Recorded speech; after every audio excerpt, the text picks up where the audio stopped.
Армысыз қазақ елі, Қазақстан құрамасы 2025 жылы әлем чемпионатының іріктеу аясында 3-ші кездесуін өткізді және өкінішке қарай Астана Аренада жеңіліп қалдық. 2023-ның қарашасынан бері 1,5 жыл Астана Аренада ұлттық құрама ойнаған жоқ. Жанкүйерлер сағынып қалған 26 мыңнан аса жанкүйер келген еді. Солтүстік Македонияға қарсы матчта 1 гол бәрін шешіп кетті. Қазір осы жайында әңгімелесеміз. Бексұлтан Кеулімқос, Ерқанат Бөкей, Есей Жеңісұлы және Есет Төлеш. Қазақстан, Солтүстік Македония, кеттік. Қазір ғана Қазақстан ұлттық құрамасының Солтүстік Македонияға қарсы матчы аяқталды. Есеп 0-1. Негізі тәп-тәуір ойнап жатқандай көрініп еді. Самародовтың тепкен добы қақпа маңдайшасына тиді. Дастан Сатпаевтың тепкен добы бағанаға тиді. Жолымыз болмады. Есеп 0-1. Македония қонақта 3 ұпай алып кетіп отыр. Осы матчқа қатысты енді әріптестерім өздеріңіз жақсы пікір білдіресіздер. Ал мен осындай ойынды көруге, Астанаға келуге мүмкіндік берген достарым фондағы әріптестеріме рахмет айтқым келіп тұр. Фондағы достарым жақсы акция ұйымдастырып жатыр. 200 мыңға дейін бонус аласыздар. Төменде сілтемесі тұр. Кіріп, тіркеліп, осындай бонусты алып кетіңіздер. Ал видеоны Есет өздеріңіз жақсы алып кетіңіздер. Айтатын әңгіме өте көп. Қызығатындаймыз. Солтүстік Македония бірнеше күн бұрын ғана Бельгияға қарсы матч өткізіп келді. Өз алаңында қаһармандар ұқсап матч соңына қарай есепті теңестіріп кетті. Сол кезде мен қорыққам, мына Солтүстік Македония ертең Қазақстанға қарсы қалай ойнар екен деп. Біздің футболшылар негізі тамаша ойын көрсетті. Бәрін басынан бастайықшы. Негізгі құрамнан бастау керек болып тұр. Себебі бірнеше күн бұрын Беларусьқа қарсы кездесуден кейін біздің бас бапкер Али Алиев өзгерістер жасаған. 3 өзгеріс болды. Қақпада Стас Покатиловтың орнына Мұхамеджан Сейсен шықты, оң жақта қорғаныста Тапаловтың орнына Сұлтанбек Астанов және сол қапталда Венгер Зуев емес Кенжебек болды. Жалпы негізгі құрам жайында ойларыңыз айтсаңыздар, кім жетіспеді, немесе Алиев ең дұрыс нұсқалар таңдады ма? Есей аға, қалай ойлайсыз? Мен ойымша былай аса бір дау айтудың қажеті жоқ. Оның үстіне Беларусь Қазақстан 4-1 деп аса бір ренжуге де болатын еді. Бірақ қарасаңыз, біз 6 ойыншыны да бірінші таймнан алмастырып тастадық. Бұл таза эксперименттің ойыны болған көрініп тұрды да. Сондықтан осы ойынға жалпы тыңғылықты дайындалғаны көрініп тұр. Бұл жерде Зуев неге бірінші таймнан шықпады деп те қоюға болады еді, өйткені Зуевтің ойыны жаман емес қой қазір. Бірақ Ғалымжан ақтады. Негізі кәдімгідей Ғалымжан үлкен футболшы болып қалғанын көрсетіп отыр. Үздік ойыншы болды ғой негізі. Кішкене физика жетпей жатыр шыны керек. Оны алмастырып тастағанда, Чесноков екеуін де алмастырып тастағанда сол физиканың жетіспеушілігі ғой. Әйтпесе былай арыстанша айқасты деуге болады ғой екеусін.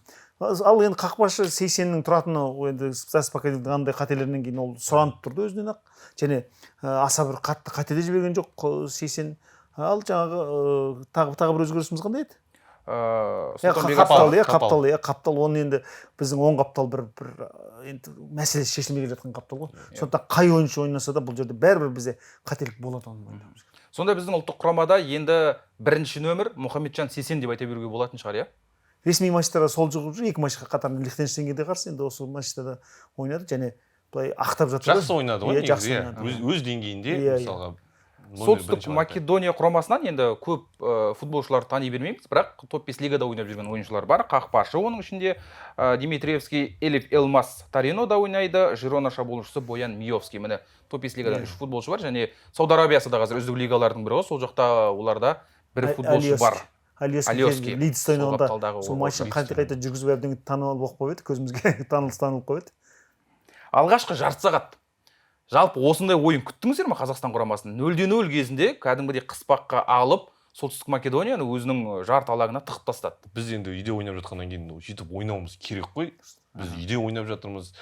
Біз мысалы қарсыласқа қарағанда синтетикалық төсеніште ойнаймыз. Негізі біз осы ойынды ұту үшін барлық жағдай жасалған бізге. Біз сәттілігі жетіспей қалды, үйтіп қалды, бүйтіп қалды деп осы ойынға бір ақталудың ешқандай керек жоқ. Мен соңында 85-ші минуттан кейін есеп 1-0 болғаны тұрды ғой. Сол кезде мен ойладым, бізге теңестірмей қойса екен. Өйткені қазір теңестіріп кететін болса, сол біз нәтижеге алданып қаламыз. Жыл сайын сол алданып қаламыз, 2-1 болады. Ой, қазақ футбол дамыды, үйтті. Біз даму үшін осындай ойындарда таза өзіміздің былайша айтқанда маскамыз шешілетін ойын ғой. Міне деңгейіміз осы.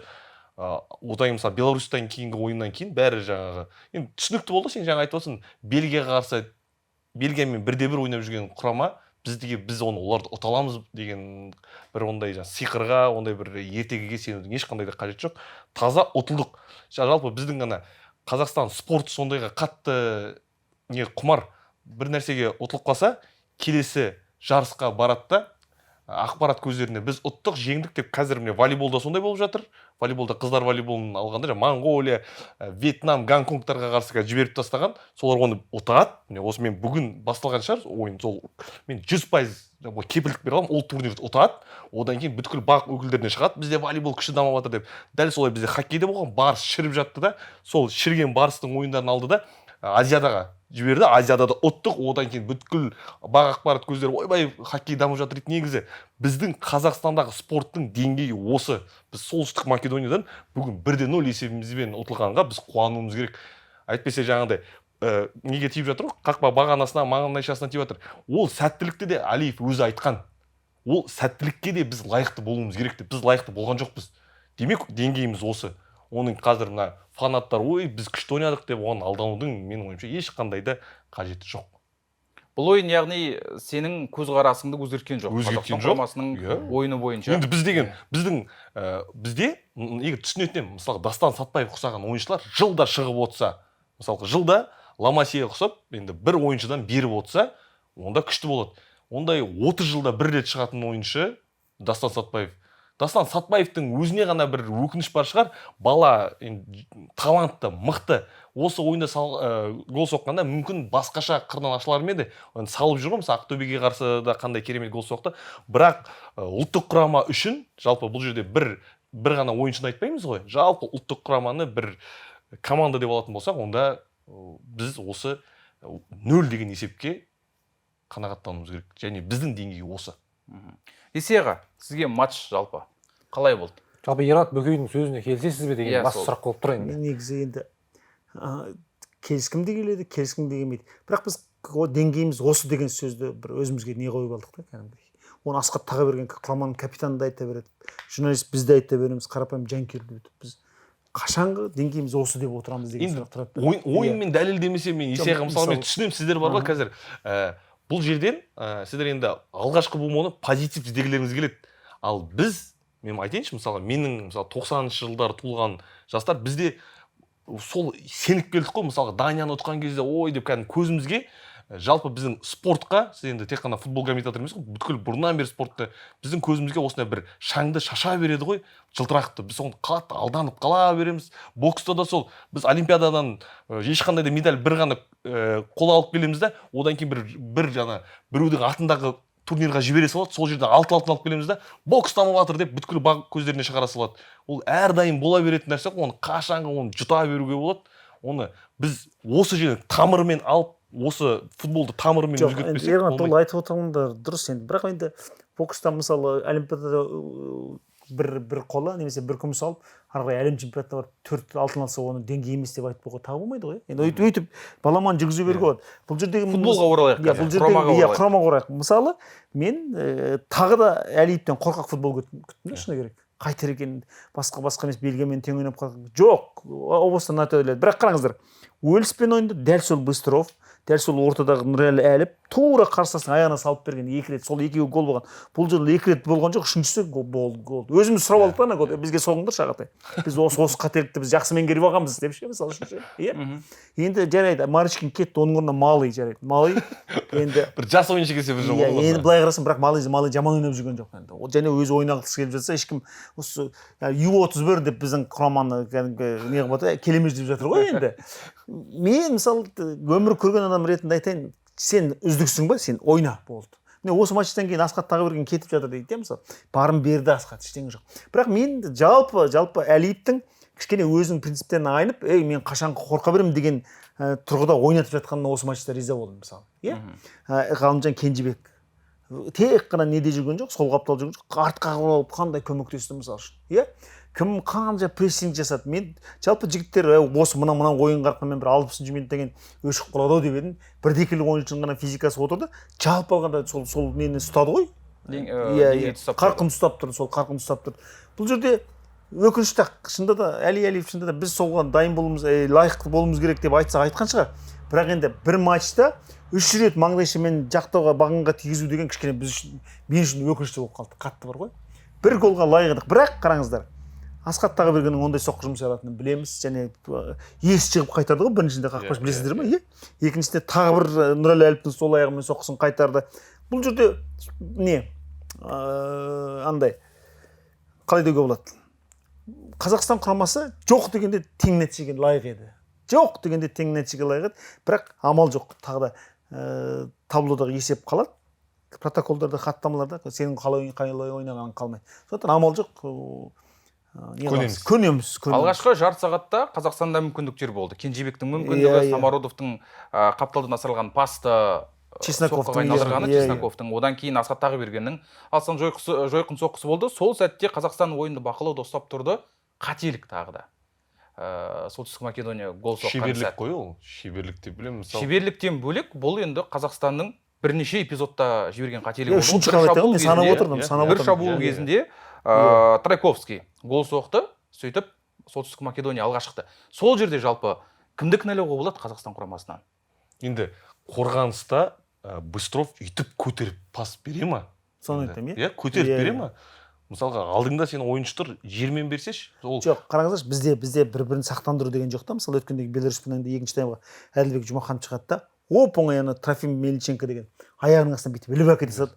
Ей, ана жерде сен жауың тұр, қарсыласың тұр деп біреу айту керек қой, болмаса, иә? Гориш деп. Соның кейін қараңыздар, бізде сол Әділбек Жұмаханов мысалы құрамаға лайық ойыншы деп Дастан Сәтбаевты айтып жатырмыз. Қазақстанның премьер-лигасының деңгейі мүлде бөлек та, нашар да. Ал мына жерде мысалы Дастан қараңызшы, Қайраттың сапында бүйтіп екі рывок жасап, екі ұмтылып, қарсыласты артқа тастап кетеді. Бұл жерде бірде-бір қорғаушы оған түскен жоқ қой, мысалы. Демек біздікілерде кішкене Ерғанаттың айтып отырған өте санасында өзгеріс болу керек қой бізде. Санада өзгеріс болу керек.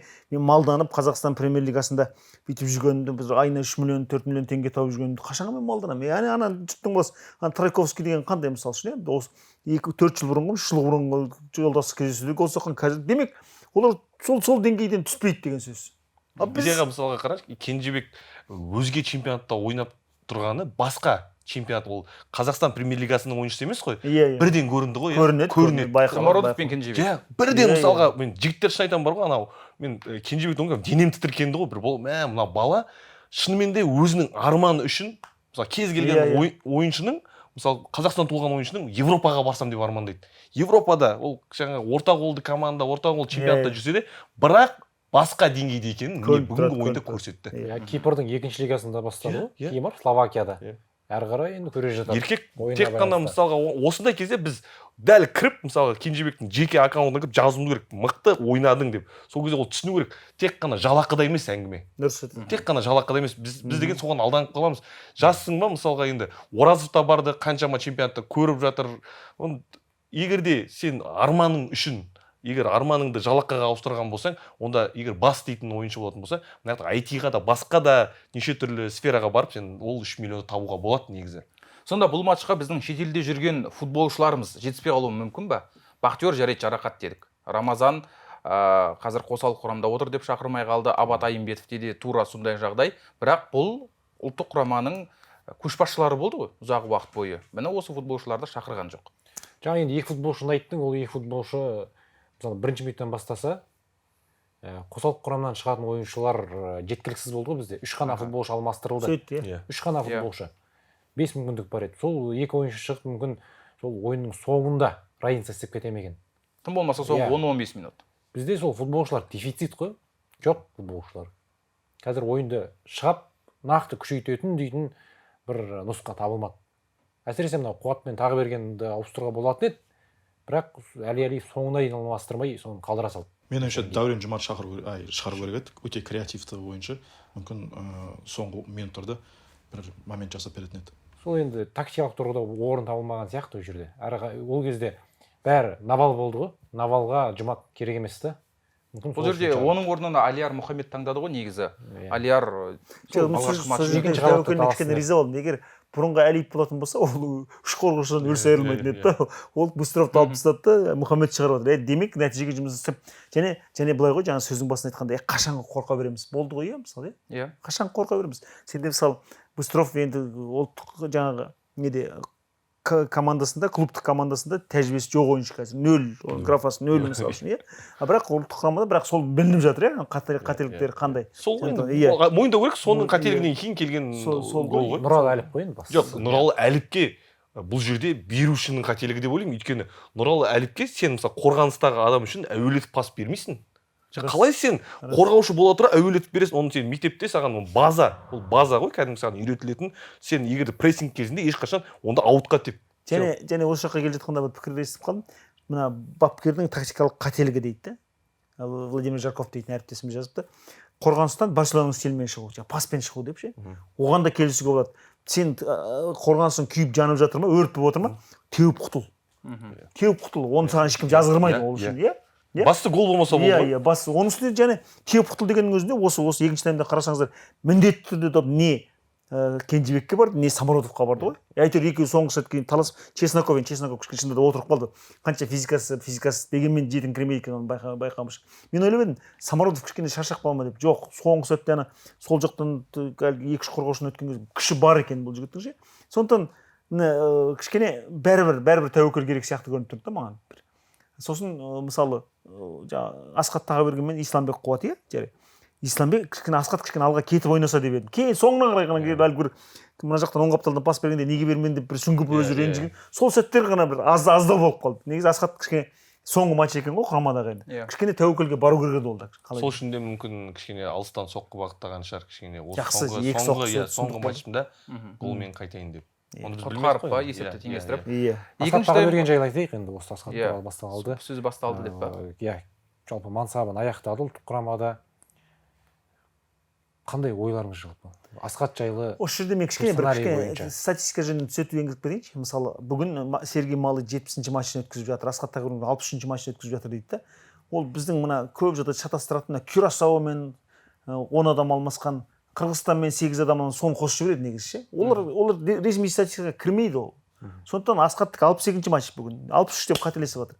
Кімдікі 67-ші матч Сергей Малыйдікі. Сондықтан Асқат Тағыберген ұлттық құрама сапында 2014-тен бері 62 матч өткізген. Осыған тоқтау керек те. Ол кәдімгі 6 заменнен 6 ойыншыдан артық алмастырылмаған ресми FIFA-ға тіркелген 62 матчқа қатысты. Біріншіден осы. Екіншіден Асқат барын берген ойыншы. Оған ешқандай мен маман емес, жанкүйер ретінде маман деп айтпаймыз ғой енді, өзім Құдай сақтасын.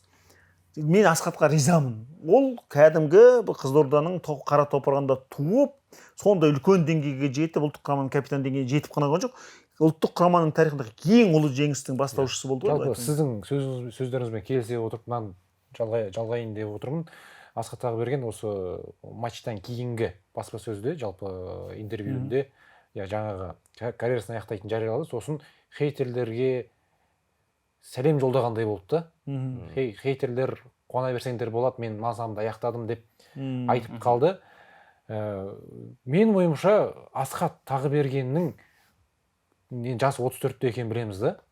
Және көп енді хейтерлер, сәл есі дұрыс емес адамдар, ой мынау шал ойнай алмайды деп жамандайды. Хейт негізі анау жалақыдан кейін пайда болды ғой Тағыбергенге. Оған дейін де болды негізі. Оған дейін де талай хейт болды. Мен айтам да, 34 жастағы футболшы әлі негіз құрамда өз орнын сақтап жүр да. Сонда Асқат Тағыберген кінәлі ме? Негіз құрамға лайықты болғанға. Жастар өзін сұрамай ма? Мысалы, жас 25-26 жастағы жанып тұрған футболшылар, 34 жастағы Тағыбергеннен мен құрамдағы орынды бәсекеден жеңе алмайын ба деп сәл ұят болу керек қайда футболшыларда ше? Асқат Тағыберген қандай кінәсі бар оған? Негіз құрамда ойнап жүрген. Одан басқа футболшы жоқ болып тұр, сол үшін шығарады. Әли Алиев те ақымақ емес қой, өз-өзіне қарсы ол жұмыс істемейді ғой. Және Асқат Тағыберген мықты футболшы болса, ол шығарады. Иә. Осы жерде сөзін толықтыра кетейін Бексұлтан. Арғы жалғастырып кетерсің. Шабуылдың бағытын дереу өзгертуге таптырмайтын ойыншы ғой. Мысалы, жаңа бәрі оң жақты үймелеп жатыр, ол отта сол қапталдан Ғалымжанға лақтыра салады да. Сөйтіп Қазақстан кеңістігі ашылып сала береді да, мысалы. Самородов екеуіне кезек-кезек сөйтіп лақтырып отырды ғой. Естеріңізде болса, баяғыда Украинаға қарсы ойында Валюлинге 2 пасты өлтіріп шығарып берген осы біздің Асқат еді ғой мысалы. Сондайларымызды ұмытып қаламыз да, шыны керек қол. Ол құрамада нәтиже жасаған адам ғой, былай айтқан кезде. Иә? Жаңа сөзіңді ары қарай дамытып әкетуге болады. Мысалы, Рамазан Оразов Асқаттан қаншама кіші, ол құрамаға шақырылмай келдіңіз, демек ода тұрақтылық жоқ деген сөз. Ал Асқатыңыз 2014 жылы шақырылды, содан бері үздіксіз шақырылып келеді. Бір жарақат алған кездері ғана болмаса, иә? Керекті, мысалы, Асқаттың бір өте бір әттеген айы бізге өте маңызды ойындарда жарақат алып кәдімгі барып кәдімгі балтақпен барған кезін мен енді ол шынымен де Словенияға қарсы матч қой.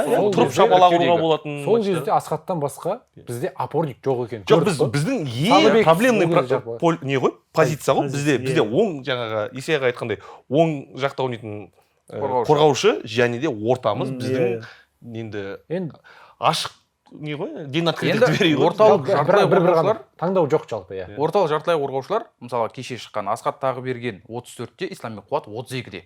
Ол да қазір жеңіске ауысты, карьерасының бір соңғы бөлігіне келе жатыр да. Енді Тағыберген жоқ, қыркүйекте бізді екі өте қиын қарсылық күтіп тұр. Екі нұсқа бар. Қазіргі жағдайда кім жартылай қорғаныста бізде? Кімді шығарамыз Тағыбергеннің орнына? Мен мынау енді қазір бүгінгі таңда Халматов болып тұр дегенмен сол қыркүйек айына дейін мен Олжас Байбекпе және Садыбековтен үмітім өте жоғары. Садыбеков қой. Екеуін біреу. Олжас Байбек осы Андорраға қарсы ойында мықты гол соқты, жақсы ойнады жастар командасында. Сол себепті мүмкін ойын практикасы көбірек болып жатса, мен ойымша потенциал жоғары. Тағы бір тараздың баласын көріп тұрмын. Әбиінен Нұрымбет деген. Бірақ бойы кішкене аласалау екен. Әбиінен Тұранда мысалы ойынды қалай ұйымдастырады, артты қалай күтіп алады мысалы. Витинияда жүр ғой бойы аласалау. Осы Әбиінұрды бір кішкене пайдаланса деп ойлаймын да. Мен ол жігіттің потенциалы осында жоғары екенін білмеппін. Кейін неге кетіп қалды ғой? Беларусьқа барып ойнады, онан Әнжанға кетіп қалды. Қазір Тұранда бір ешқандай кінәрт алмайтын ойыншының бір сол ғана негізі. Бірдекіл ойыншылар ғана. Жалпы енді тәжірибеге келеді ғой бастысы. Бірақ тәжірибеге келеді. Қазақстан премьер-лигасындағы тәжірибе ол бөлек. Еуропада, жаңағы Еврокубоктерде тәжірибе мүлде басқа. Егер Қайрат сапында жаңағы Садыбековтер, Байбектер, жаңағы басқа да біздің Еуропаға қатысатын клубтардың ойыншылары өздерін дәлелдесе, Әли Әлиев оны қуана-қуана құрамға шақырып қояды. Қызығы, Бексұлтан, Леонель Струмия деген ойыншы кетіп еді қазір. Ақтөбе біресе таңжарқықты қойып көреді, біресе қайрытты қойып көреді мысалы. Струмия деген көрдіңіз бе, сондай ойыншы өте қат ойыншы ғой, дефицит табылмайтын ойыншы ғой. Біздің сондықтан Асхаттан кетуі біз үшін кәдімгідей бір олқы нәрсе. Ертең мысалға әр ойыннан кейін жазады ғой, анау кетсін, мынау кетсін деп. Кәдімгі енді орнының жоқтығын енді көреміз біз әлі матчтан кейін. Егер де мысалға жаңағындай Садыбековтер келіп шынымен де мықты ойнап кетті, ол позицияға Айбол Әбікенді де көрді ғой. Әбікенді де көрді. Енді Әбікен одан кейін енді өзінің бір дисквалификациясынан кейін оралды ғой. Мүмкін қайттан жақсы өзінің бір оптималды формасын алып қайттан оралар. Өйткені Қайсарда негізгі құрамда жоқ. Әбікен де жақсы ойыншы. Ортада оның мысалы орталық алаңнан соққан гол әлі есімізде ғой. Аяқ мысалы тебе алады. Норвегияға қарсы да естерінде болса орталық стадионда бір соққымен ойынның жаңағы тағдырын шешіп кететін бір мүмкіндігі болды ғой. Әбікенде де. Әбікенде ол жерде енді көреміз қалай болатынын. Бірақ Асхат Тағыберген тек қана рахмет айтып шапан жауып шығарып тастауға болады. Енді біз жаңа ойыншылар іздеп жатырмыз ғой. Былай алып қарасаңыз, орталық қорғаушыларымыз әлі бені жас ойыншы 25-те. Мына жақта Быстров бар, 30-дан асқан, 32-де қателеспесем, және Малыйды айтып қалдық, 37-ге келді. Олар да енді қыркүйекке дейін қандай бабында болатыны белгісіз. Ал олардың орындарына жаңа ойыншыларды шығарып көрген жоқпыз былайша айтқанда. Әлібек Қасым ғана енді жарақатына байланысты. Екі Өзборғада келе алмады осы соңғы. Енді қыркүйекке енді аман есен болса деген тілектеміз тек қана. Әділбек Жұмахановқа жетіспейді әлде кішкене. Қиындау кішкене. Сол тәжірибе келеді. Мына шабуылда да бізге тәжірибе жетпеді. Әсіресе мынау Самородовтың соққысы, Чесноковтың мүмкіндігі бар. Кенжебекке де кей кезде бір салқынқандылық тәжірибе сәл бір нүктені қойып жүретін кезде ар жақта оң қапталдағы шабуылшы Чесноков Самородовқа берді. Самородов ар жақта тептің голы 10 метр. Сол кезде бір әттеген. Бізде анандай ғой, мысалға біз анандай бір болады ғой, интуиция дейді ғой. Бір түйсік жоқтан киллерский кәдімгі мысалға бір Сұрмерген бомбардирдің несі жоқта. Әйтпесе Самородовтың алыстан бағыттаған добы, Сатпаевтың оның бар алыстан. Ол мысалы тисе терекке, тимесе бұтаққа дейтін ударлар ғой. Ол кіріп кету мүмкін деген секілді. Ал егерде басқа бір бізде бір таза бомбардир болатын болса, допты тостың, тептің болды дейтінше. Негізі екінші таймда сол толығымен Қазақстан құрамасы басым болды ғой. 80-ші минутта ғана Солтүстік Македония екінші таймдағы бірінші соққысын жасады. Оған дейін өз жарты алаңында болды. Бірақ сол біз ұйымдастырған қауіпті шабуылдар Ерлан айтқандай алыстан бағытталған соққылар. Самородов маңдайшаға тигізді, Дастан бағанаға тигізді, оның бәрі алыстан бағытталғандар. Яғни айып алаңында біз қауіп төндіре алған жоқпыз. Жоқ, айып алаңында бұл жерде аналардың қорғаушыларында мүмкіндік бермегенін айтамыз. Кәдімгідей тістеніп, ешқандай мүмкіндік бермеген. Тәжірибе ғой онда есен. Оның үстіне біздің жігіттер қарашы, Ғалымжан сол жақтан кіреді, айып алаңына, кіреді да, оң аяғына допты ауыстырды. Енді не мына жақтан Чесноков пен Самородовты іздеу керек, не соққы жасау керек. Жоқ, ол тағы да позицияны жақсартқысы келеді да. Тағы бір қорғаушыдан өтті, екіншісінен, үшіншісінен міндетті түрде тұтылады ғой ол деген. Сосын мынандай бізде осы мына бір ғана пас болды ғой, оң қапталдан кімге? Астановқа. Самородов жеткізіп берді. Бір қиып ше. Сондай пастар жоқ та бізде, айып алаңда бір-бірін көре білмейміз біз. Сонымен қоса Самородов сол қапталмен шабуылды бастап кеткен сәтте Дастан Сатпаев ортада доп сұрап тұр, мен мұндала бер деп қайта сұрады анау ше. Міне деп көрсетіп жатыр.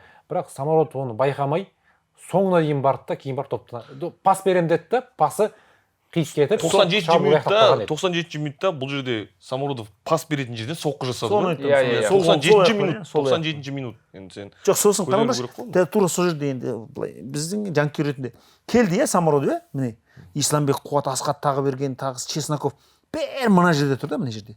Ал арттағы мысалы осы опорниктердің, тұтқауылдардың орнында бір ойыншы жоқ та мысалы. Соған бүйтіп сырғытып бересіз, соққы жасайтындай. Ананың бәрі алды дүмелеп жүр. Не істейді енді, амал жоқ, өзі соққы жасады да, былай жазғырып алмайсың. Сарой темптегі ойыншылар. Бұл жерде бір жаңағы айтқанымыздай орталық шабуылшы жетіспегендей. Ойынның сол уақыттарда мысалы 97 минутта Абаттың жүретін керететін мысалы 80-85 минуттарда шықса тем болмаса. Ғалымжан Кенжебек былай орталық шабуылшы. Профильді позициясы қазір ауысып кеткен. Қайраттың жастар командасында орталық шабуылшы позициясында ойнайды. Қайратта да орталық шабуылшы позициясында ойнады. Сол кезде де жазғаным бар еді. Бізге орталық қорғаушылар керек, өсе бер деген сияқты. Орталық шабуылшылар. Орталық шабуылшы міндетті түрде керек. Ең басты позиция, проблемный позиция сол болып тұр. Бірақ ол да вингер болып алды. Вингер болғанда оның жылдамдығына байланысты. Жылдамдық жақсы. Бір сәтте деген неде шабуылда да одан қорғанысқа келіп подкаттан шығарып тастаған. Үлкен еңбек болды. Жалпы шабуылшы бәрі белсенді болды. Әйтпесе мен негізі құрамда қараған кезде Дастан Сатпаев қайда, не үшін бірінші минуттан бастап оны шығармайды деген бір сұрақ мазалады. Бірақ Әлиев шығарған ойыншылар, шабуыл шебіндегі жігіттер жақсы ойнап берді. Сол үшін Әлиевке негізі былай алып қарасаңыздар, жаңағы жартылай қорғаныста жаңағы кәрі футболшыларымыз бар ғой, Зейнетке кетейін деп тұрған жастарымыз шабуылда жүр екен. Самородов та жас ойыншы, Кенжебек те, Чесноков та әні шетелге кеткісі келіп отыр. Шабуылда негізі таңдау тамаша, Дастан Сәтпаевтың өзіне дәл қазір орын берілмей тұр ғой. Ортада шығарсаң да болады оны, сол апталда шығарсаң да болады Сәтпаевты. Бірақ бір жаман жері бәрі де негізі Самородовтың өзі ортада ойнағанымен, әу баста ол қапталдағы футболшы ғой, Ақтөбеде сол қапталдағы жартылай қорғаушы болып ойнады. Голдарды да ол дәл солай қапталдан ашылып Ақтөбеде жүрген кезде ортаға ойысып, сосын барып соғатын. Сол бүгінгі кездесуде топ бізде болғанымен қақпаның алдында жаңағы орталық шабуылшы жетіспей тұрғандай болды. Ашылатындай. Мынандай бір ой келді да, сол ойынды көріп отқанда 70-ші минуттан кейін ары қарай шабуылдай бастадық қой. Біз үйренбеген екенбіз да. Қарсылас бізге доп беріп тастап, біз не істейміз, біз білмейміз, бізде хаос.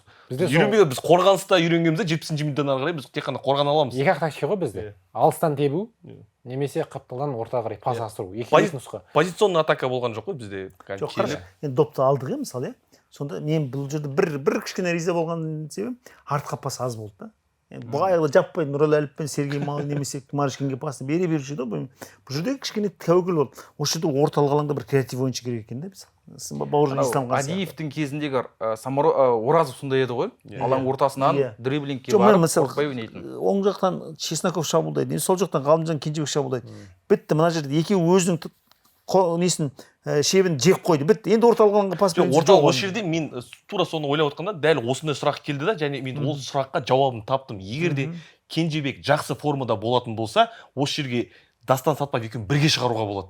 Бірге шығатын болса, Дастан ондай креативті ойыншы жасай алады. Оңға да солға да лақтыра алады, және де допты сақтай алады. Екеуі бірге шықпағаннан болып тұр ғой. Екеуі бірдің позициясын бір ғана жапты, болды. Сөйтіп бір ғана ойыншымен қалып қалдық та, бізде доп сақтай алатын. Сәтпаевты кімнің орнына шығарған дұрыс еді мысалы, салыстырмалы түрде кімді алып тастайсың ана жерде? Енді бізде орталық шабуылшы жоқ, орталық шабуылшының орнында төмен түсесе керек. Мысалға Арсенал ойнайды ғой, таза орталық шабуылшысыз. Таза девятка жоқ. Немен 8-ші номермен және 9-ші номер 10 номер ойыншылар ғана төмен қарай түседі. немесе бір Испанияда есептен- сондай ғой. бірақ бір есептен Испания қараңызшы, тастан мысалы Кюрасау және КХДР есептемей ақ қойып, олар енді бейресми ойындар ғой. Осы неге Уэльске қарсы шықты, Лихтенштейн және осы Солтүстік Македония. Үшеуінде де оны жек қойды ғой. Мойындауымыз керек. Жоқ, есеған соққыр салған сәтінде Жоқ, сол енді бірге бір алдап өтіп, жоқ. Бүгінгі Жалпы ойында көрдіңіз ба? бүгінгі ойында иә. Сол тәуекелдерінің мысалы 75% КПЛ-дағыдай іске аспай жатыр да мысалы. Енді жарты сағат қана уақыт болды, сәл мүмкіндіктер аз болды бәрібір де. Тек сол жаңағы анау кәдімгі Самородов ар жақта ашылып бара жатыр сол қапталда. Ар жаққа қапталға пас берсең, сол стандартный шабуыл, қапталға бересіз, қаптал ортаға қарай, ортада ар жақта Солтүстік Македонияның қорғаушылары допталып тастайды. Сәтпаев сәл Шекке қарай. қиындау кезде Сол шыққанда кезде- ескеру сол керек бұл кезде- жағынан. иә, Себебі қорғанысқа кетті ғой қонақтар Иә, толығымен. кеңістік жоқ. Сол кеңістік жоқты пайдаланып, бір қорғаушыны алдап өтті де, оң аяғынан қилап тепкен соққысы енді сәтсіздік, жай ғана сәтсіздік, фарт жоқ болды. Әйтпесе ар жақта гол соқтың, болды қаһармансың. Әйтпесе болды ғой, гол Иә. соқса ма TikTokта Сәті деген просмотр жинап өз сәтін өзі ұйымдастырып отыр да, өзі тауып отыр. Бұған дейін Максимнің де соққысы сондай болды ғой негізі. Нұралы Әліп алыстан қандай жойқын соққы жасады. Асхат Тағыберген де бір өкініштісі сол, бәрі алыстан жасалған соққылар, комбинация жоқ енді өкінішке қарай. Жаңа Ерғат айтқан секілді, доп ұстағаннан кейін Қазақстан білмей жатқан сияқты Бірақ болды. енді ол Соңғы пас жетіспей тұр. Ол да логикаға келеді, өйткені Солтүстік Македония толық Қорғанысқа жатып алды ғой, иә. Олар да үш қорғаушымен ойнайды. Олар ондай Балкан елінің құрамасы сондай ғой. Мүлде бір кеңістік жоқ. Сол кезде мүмкін бір 80-ші минутта Исқуаттың орнына Жұмат шығарған кезде мүмкін ортада допты ұстап, кішкене қысқа пастармен өтетін бір жігіт пайда болатын бет дегенде бір. Бұл бір жағынан деген Жұматтың бар. өзіне және Қазақстан премьер-лигасында ойнайтын басқа футболшыларға да бір сигнал бар еді. Міне сен КПЛ-да ол жетпесте тамаша ойнап жүрсің, ұлттық құрамаға шақыртып алдың және Солтүстік Македонияға қарсы шықтың алаңға. Сонымен қоса Және басқалар да содан үлгі алуға болатын еді да. 80-ші минут жалпы тура сол Исламбек Қуат сияқты жүгіріп беретін еді ол. Артқа қайтып, бәрібір де 80 минут ойнаған Қуатпен ең шыққан Жұматтың андай қорғаныстағы пайдасы шамамен бірдей болатын шығар енді.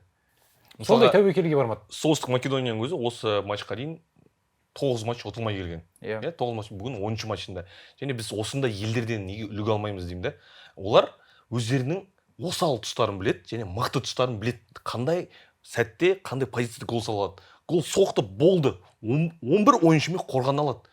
Егер мысалға біз әрдайым көп болады ғой, мысалы біз деген гол соққаннан кейін қорғанамыз, қорғанған кезде керісінше 2 доп жіберіп аламыз да, көп жағдайда. Олар соны өздерінің бір стильдері қылып алған да. Мысалы кез келген командамен ойындарын қарасаңдар, бір өздеріне фаворит командамен ойнаса, болды. Бір гол соғады, қорғанысқа жатып алады және түк істетпейді ғой. Ойын уақытты созады, олар тек қана нәтижеге жұмыс жасайды. Аяғы тартылып қалады бір ойыншының, аутқа теуіп жібереді. Енді ол жағынан нәтижеге жұмыс жасау жағынан жаңа қақпашынікі соға мысалы. Өзін өзі қой салды да қанша уақытты олар нәтиже алу жағынан енді бар ғой Македония, Албания, Сербия, Словакия, Словения дегендер енді прям үйренуіміз керек қой солардан. бірақ бір есептен бар ғой. Жаңа Асхат Тағыбергеннің соққысы, Дастанның соққысы, Нұрәлінің соққысы, сол жерде қақпашының жолы болды ғой негізі. Әсіресе Нұрәлінің соққысы кезінде, Нұрәлінің соққысы кезінде. Не, ол мүлде көріп тұрған жоқ допты. Өйткені алдында қаптаған қалың аяқ тұр. Жолы болды, доп тура барды да оған. Байқасаң көзін жұмып алып тұрып қағып жатыр да бүйтіп ше мысалы ше. Ол көріп тұрған жоқ. Доп тауып алды ғой керісінше. Доп тауып алды, дұрыс айтасыз. Жолы болып кетті негізі. Сол осы тұрғыдан келген кезде ішің ашиды да кішкене. Былай бір нәтиже қолымызда тұрған ойын еді ғой деп ренжисің да мысалы үшін. Егер біздің команда баяғы 2004 жылғы Португалиямен ойын сияқты, 2003 жылдың аяғында Польшамен ойын сияқты, УЕФА-ға жаңағы сондай ойын болса, онда түк те ренжімейсің да. Біздің жаңа өз сөздің басында айтқан деңгей осы ғой дейсің да. Бүгін кәдімгідей Европаның футболын көрген, дуына түскен жігіттердің кәдімгі бір жанкешті ойыны болды қазақша айтқан кезде. Бірақ сол жолы болмады да. Осыған кішкене өкінесің ғой шын. Енді басты өкініш жалпы өкініш деген күтілген нәрсе ғой. Жоқ, енді жаңағы Алиевтің интервьюмізге айтпайыншы, бүйтіп айтады. Бір сәт болады дейді. Доп қақпаның бағанасына тиіп сыртқа кетеді, не ішке кіреді дейді да. Сол кезде сәттілікке лайықты болу керек дейді. Иә, футболшының еңбегі, команданың еңбегі осылай жасалады дейді. Мен соны айтқым келіп отыр да. Біздің футболдың жалпы футбол федерациясының жалпы осы футболдың дамып жатқаны осы сәтте біз лайық емес екенімізге мен көзім жетті. Алиевтің тура сол сөзін мен сториске салайын ба? Футбол құдайы, егер сен еңбек етсең, соған лайықты болсаң, сол тепкен соққың бағанға тиіп, голға айналады дейді. Бұл ары қарай дамытып әкетуге болады. Мысалы жаңағы исламбек қуаттан доп серпіліп барады да тура Трайковскийдің аяғына тиеді мысалы иә Трайковскийдің алдында ешкім жоқ кәдімгідей дайындалып денесін ағытып ұрады мысалы сол бір сәті келген әйтпесе Трайковский одан кейін бір тышқан мұрнын қанататын сәт болған жоқ қой былай айтқан кезде иә сол бұл жердегі біздің жолымызда болған нәрсе Асқат аяған сөзді өтіп кетті Мұхамеджан қолын сөзді өтіп кетті Бельгияға қарсы олар жанкешті ойнады бір ұпайды алды бүгінгі ойында соған бір әділдік футболдағы бір әділдік ретінде 3 ұпайын беріп отыр ғой рас сондай бірақ мынау Элиф Илмастың өзі мойындап отыр біздің жолымыз болып кетті бірақ бастысы 3 ұпай нәтиже бізде бар нәтиже бізде бар сол себепті жалпы Қазақстан бізден мықтырақ ойнады деп Элиф Илмас өзі айтып отыр қарашы қарсыластың өзі мойындап отыр мен бірінші рет көріп тұрмын Бекстан 76-70 минутта статистика шығады сөйтсе корнер дейді 6-0 Қазақстан дейді мысалы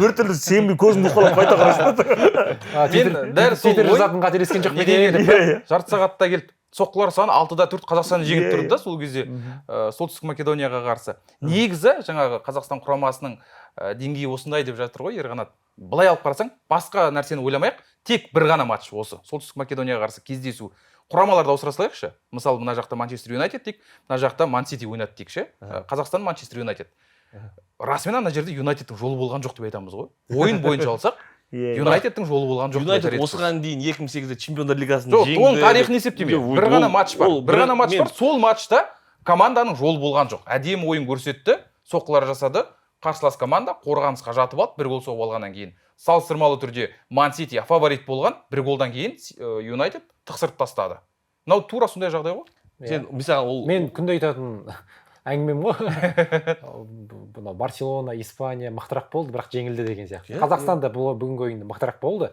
бірақ нәтиже бірақ егер де мысалға былай ғой ол осылай біз әр ойында ойнап отырсақ мысалға біз ертең Бельгияға қарсы дәл осылай ойнасақ мен осы сөзімді қайтарып аламын да мен кешірім сұраймын мә шынымен де жолымыз болмапты деп біз ертең Бельгияға қарсы өйтіп ойнамаймыз ғой Уэльске қарсы да өйтіп ойнамаймыз ол түсінікті әңгіме да ал егер де біз бір матчпен ойбай біздің жолымыз болмады бірақ қана матчпен біз бір матчпен сәтті ойнап оның өзі бір 60 минут сәтті ойнап өйтіп айтуға болмайды оған келісуге болады шынында да ендігі бұл жерде біздің күтетініміз ендігі Әлиевтің қадамы қандай болады ол Уэльске қарсы қорқақ футбол ойнап көрді әйтпесе бірде бір мен тұрды есепші ары қарай сен бір қаңғыған 2 гол жіберіп алдың сен және соңғы минутта бір Нусамен тағы бір гол соғып Нуса енді ол Норвегияда ғой қателесіп кеттім мысалы қаңғыған бір доп жіберіп алды Лихтенштейнмен 2 голды әйтеуір 41-45 минутқа 2 гол соғып алды ары қарай тағы да мысалы жатты мысалы бірақ бұл жолы өзін сен аш болсаң өзің ұқсамайсың деген сияқты біз анандай біз дәл қазіргі эфир бар ғой маған ананы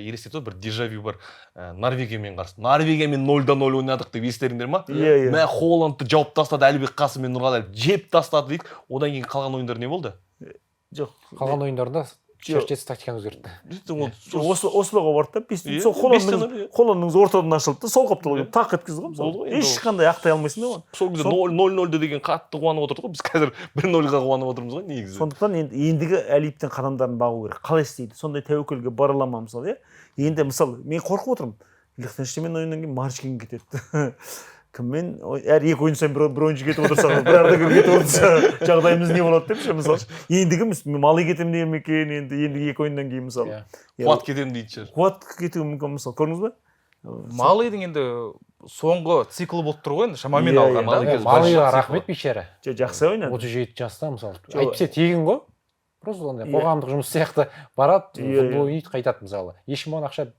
сыйақы бір жағынан қарасаң туған жерде емес дейсің ғой құрамадан кетіп қалса ешкім ренжімейді негізі сонымен қоса шал деп жанкүйерлер де малый старый деп қазір бәрі жазып жатыр ғой жоқ әуелеген топтың бәріне сол болды ғой былай айтқан кезде көп берген жоқ қой жақсы алды сол себепті олай енді жас үшін жазғыру деген ол қате оның үстіне бар ғой менің ойымша мына біздің жігіттердің де көкірегінде бір не болу керек қашанғы мына көзіміздің көрші өзбектерді қарашы деген бір нәрсе болу керек та мысалы бәрі негізі осы ойынның 30 минутқа дейін сол да бір әсер етті ма деп ойлаймын мен ше шынымен де осы ойынға бір жақсы ойнап кетуіміз мүмкін деп ойлаймын өйткені кәдімгі бүткіл қазір Инстаграм, ТикТокқа кірсең Өзбекстан тұрып жатқандай болып кеттік қой қазір кіресің бітті футболдың тек қана Өзбекстан сөйтті да жігіттер бізде бір жанкүйерлерді қуантайықшы деп ойнаған шығар бүгін былай қарасаңшы Ерқанат мысалы біздің енді жылайтынымыздай бар алаң мәселесіне инфрақұрылым мәселесіне бірақ ол да ақырын түзеліп жатыр әйтпесе ақшамыз ешкімнен кем емес төлеп жатқан, иә, мысалы, иә, өте көп, дұрыс айтасың.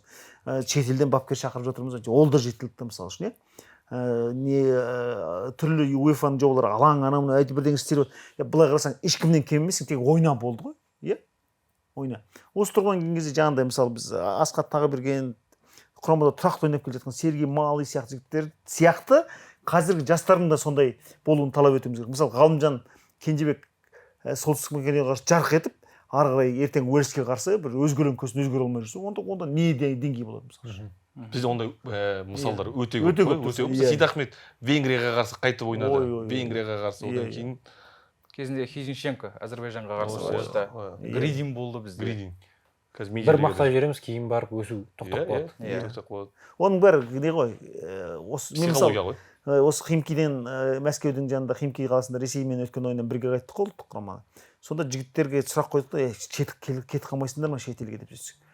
Аға, футболдағы ғұмыр бір рет беріледі ғой дейді да. Көп ақшаны қимайды екен сөйтсе бар ғой. Қазақстанда беріліп жатқанша. Өздері былай емеурін деп айтады, бірақ мойындауға қорқақтайды да.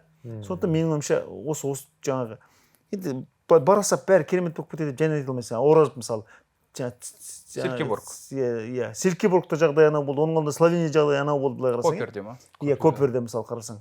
Сондықтан бірақ бәрібір тағдырды сынап көру керек. Иә, тағдыр сынап көру керек. Сіз айтып тұрсыз ғой, мысалы футболдағы тағдыр бір-ақ рет берілсе, бұл тағдыр да саған бір-ақ рет беріледі ғой, бұл ғұмыр да бір-ақ рет беріледі ғой. Өмірдегі екінші рет ертеңгісінде одан кейін отырады ғой, Европаға барып келме. Өздеріне де жақсы ғой, ертеңгісінде қайда ойнайсың десе, Европада. Жолым болмаса да мен барып көрдім. Мен өз-өзіме, өз алдында адалмын, өзімді алдаған жоқпын. Зона комфорттан шығып. Иә. Қазір бірақ салыстырмалы түрде үрдіс жақсарып жатқан сияқты. Жақсарып жатыр, ойыншылар шығып жатыр. Бүгінгі матчтың өзінде ойынды жылдамдығын ұстап тұрған екі футболшымыз шетелдік лигаларда ойнап жүр ғой. Самуродовтың жақсы ойнауы, ол қазір Ахмат стыкқа түсіп қалды ғой. Иә. Сол үшін формадан шыққан жоқ, көрініп тұр кәдімгі. Көрініп тұр формада Самуродов. Уфаға қарсы ма ойнап жатыр қазір? Ал Жұмаханов сияқты жол ақшаны таңдасаң, егер жол Елімайда Жұмаханов мысалы шетелден ұсыныс келді деп қосалқы айтты. құрамда отыра бересің осы ұлттық құрамада. Шықсаң қателесіп, бар жақта көзің бақырайып. Наурыздағы екі матчтан кейін Али Алиевке сын көп болды. Әсіресе енді Лихтенштейнді жеңетіні белгілі болды ғой. Соның өзінде негізі Қазақстан құрамасы 2-0 есебімен жеңгеннің өзінде қорқақ футбол, сіз айтқан сияқты. Оның алдында Уэльспен де тура солай қорқақ футбол. Егер солтүстік Македониядан жеңілсек, Алиевтің орнына шетелден бапкер шақыру керек деген пікірлер айтылды. Кешегі бүгін өткен матчтан кейін жалпы Алиевке мүмкіндік беру керек пе, керек емес пе? Бәрібір осы циклды аяқтату керек қой, қалай болғанда да. Ол біз мысалы UEFA-ға алғаш қосылған кезде Тимофеевтер мысалы 0-1-13 деген көрсеткіштер көрсетті ғой. Алысқа бармай мысалы кім жаңағы Черчес мысалы, иә, ол 0-1-7 деген көрсеткіштер. Оған қарағанда бір жеңісі бар, дәтке қойды әйтеуір, иә. Өзіміздікі. Иә, бір сұрақ қойын сендерге ойын эпизодына байланысты. Ғалымжан Кенжебектің аяғынан тепкен кезде пенальти болды ма? Болған жоқ ол.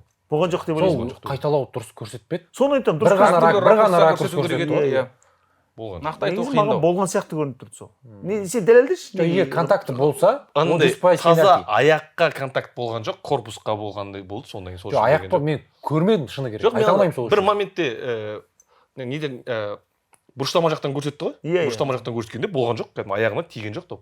Не контакты болмады. Контакт болмады. Мен сол контакты болды ма, болған жоқ па? Айтпаса, егер де таза контакт болғанда аяққа қазір ондай UEFA бірден береді қазір. 100% пенальти. UEFA бірден береді. Жалпы төрешінің жұмысын қалай бағалаймыз? Себебі сын айтылып жатыр. 50-50.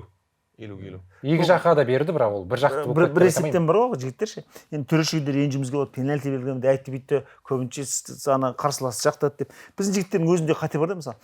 Чесников аунап түседі да қолды бүйтеді. Ғалымжан аунап түседі да қолды бүйтеді. Ғалымжан бүйтіп жатып алды мысалы үшін сендіру үшін ше мысалы. Керек емес та мысалы үшін. Жаңа өзіміз балқандықтардың сондай мінезін жақтырмай отырмыз ғой. 2002 жылы естеріңіз жоқ па? Жоқ, кімге қарсы? Иракқа қарсы ойында. Ирак деген бізге қарсы бірде-бір есеп теңестіріп алды. Ол кезде тура осындай қате. Әуелеген доп, қаңғып жүрген доптан Мәжит деген жігіт бар, Қайдар Мәжит болу керек, ұмытпасам. Тақ еткізіп есеп теңестіріп алды да Бяков гол соққан. Одан арабтардың жатып дөңгелей бастады. Сөйтіп біздің жігіттердің бәрі екі удаление болды. Біздің екі ойыншы алаңнан болды. Алмас Құлшынбаев әлесінде көпе көріне барып аяқтан саңқ еткізіп қанан кәдімгі шөпті бүйтіп шабасың ғой, сол сияқты баудай түсірді ғой былай айтқан кезде ше. сол әдет әлі де бізде сондай да. Иә. Арылу керек та. Бұл Қазақстан премьер-лигасында сен құласаң сықыра салады екен. Иә. Бұл басқа нәрсе ғой. Бұл басқа маған ұнамады да жігіттер соны дөңгелеп жатып маған қарап бүйтіп төрешіге ұрсып ауыздары бұртиып. Орны бар Асқатқа тағы берген капитан. жүгіріп бара жатыр ғой бәрі төрешіге қарай. Иә. Асқат тағы берген бар ана бәрі су ішіп жатса ол да бар бірдеңе айтып жатыр да төрешіге. Керек емес оның бәрі. Бәрібір сені жақтамайды ол шын. Жоқ, берілмеді ғой. Иә, берілмеді. Болмады. Ол берілмесе. сен қайта сол төрешіге шағымдансаң, керісінше қырсығып, сол ғой. кейін фолыңды көрмей қалуы мүмкін ғой. 50-50 жағдайында қарсыласқа бере салу Иә, мүмкін. нерв. Бағана сөйттік қой, секіргенде соңғы негізі бір сол Иә, ойлаған. соңғы ана Алияр ереже бұзған жоқ. Бұзған жоқ. Бұзған жоқ. Корпус ойнады ғой. Корпус ойнады. Вот сол кезде сондай ғой бағана біз мүмкін төрешіге бір қысым көбірек жасап қойдық та, сол үшін алды да бізге қарсы бере салды. Есеға жаңа сіз Азия футболын бастап кеттіңіз ғой. Қазір әңгіме жүріп жатыр, білесіз. Өзбекстан құрамасы әлем чемпионатына шыққаннан кейін ойбай Азияға оралайық. Мынау болмайды. Зато әлем чемпионатына барамыз деген секілді. Ашығын айтқанда, Өзбекстан құрамасы ол бөлек әңгіме. Өзбекстан құрамасы секілді Қазақстан құрамасы Азияға барса, әлем чемпионатына шыға саласын деген сөз емес. Себебі Біріккен Араб Әмірліктері мықты, Қатар мықты, олар шыға алмай жүрген команда Австралия бар шыға алмай жатқан. Солтүстік Корея, Япония. Жалпы осы жайында пікіріңіз айтыңызшы. Мен Азия мен Еуропа өлсем жайында. қайтпайтын едім Азияға. Өлсем қайтпайтын едім. Және қазір өзімізде мысалы Спорт плюс арнасында Азия чемпиондар лигасын 2 маусым жүргіздік қой. Ол былай тәп-тәуір турнир, бірақ бәрібір Еуропа футболымен аралығы жер мен көктей екен көрініп тұрады. Бәрібір көрініп тұрады. Ал енді бізде амал жоқ, осы 2002 жылы кірдік, 2004-тен бастап ресми турниріне қатыса бастадық қой УЕФАның. Сол кезден бері футболымызды өсірмей, ақшасын жеп, талант-таражыға салып, бар жоқ 2 стадион салып, оның біреуі жасандалаң, оның өзі 1,5 жылға жабылып қалатын жағдайда жүрсек, соның бәрі сол біздің ұрпақтың болашағын кескені ғой. Біраз жауапты адамдардың ше мысалы. Бұл той мынандай нәрсе, кез келген жаңа қоғамда, кез келген біз 30 жылды біз тәуелсіздіктің бір сұмдық заман өтіп кеткендей көреміз. 30 жыл тарих үшін түк емес. Осы жерде бір ұрпақ тойыну керек еді. Бірінші ұрпақ тойынып, сосын халқымен ақын бөлісе бастап. Біз әлі тоймай жатырмыз, әлі тамашалап жатырмыз. Өйткені ауысып жатыр ғой. Иә. Өйткені мына 28 жылы коллективтендіру жасады ғой мысалы, Голощекиндер, Сталиндер. Сол кезде халықтың элитасын, бүкіл халықты асырап отырған байлар алып тастады да, өңкей қара табан кедейлер билікке, сол қара табан кедейлер әлі байымай жатыр, өкінішке қарай. Өйткені сүйегінде жоқ, нәгізінде жоқ адамдар да ол мысалы үшін. Сондықтан біз кішкене осы бір 2 поколение, 2 буын, 2 ұрпақ кішкене байып алып, сосын бірақ өйтіп күте берсең тағы болмайды. Олардың барлығы олар да қанағаттанбайды, олардың да қарны тоймайды. Сондықтан көрдіңіздер ме, біз өте бір қиын жағдайда тұрмыз. Сондықтан мына мемлекетшілдік деген нәрсе осындай кезде шығу керек та. Мына нәрсе мемлекетіме зиян келтіріп отырмын ғой деген бір асқақ кішкене пафосный ой болуы мүмкін, бірақ сол алып шығады. Дұрыс айтасыз. Иә.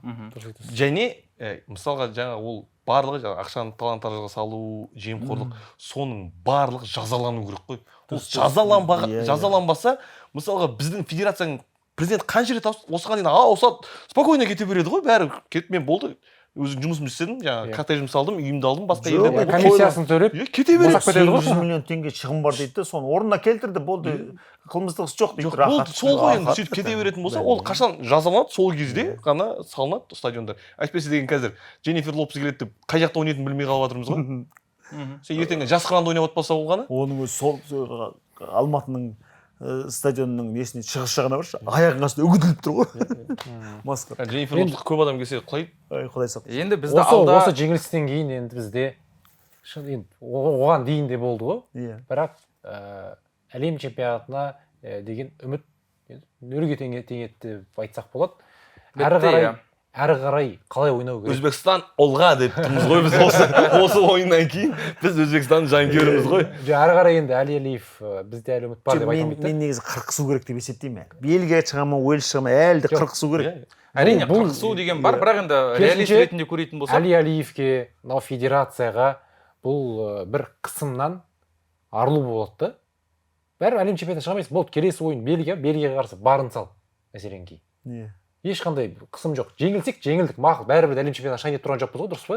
Тәуекелге барудың ең кезі реті қазір болып тұр деп ойлаймын. Негізі буын ауыстыруды осы циклда пайдаланып алу керек та. Жеңілсек те, иә, сол ұлттар лигасында айналдыра алмай қалдық қой. Жеңілсек те бәрібір жеңілдік па? Футболшылар соғанда жағдай жасап отыр ғой. Әр екі ойын сайын кетіп отыр ғой ардагерлер. Орында пайдалан сен бір мықты жігіттер. Енді Қазақстан құрамасы қыркүйекте матч өткізеді. Өте қиын 2 матч.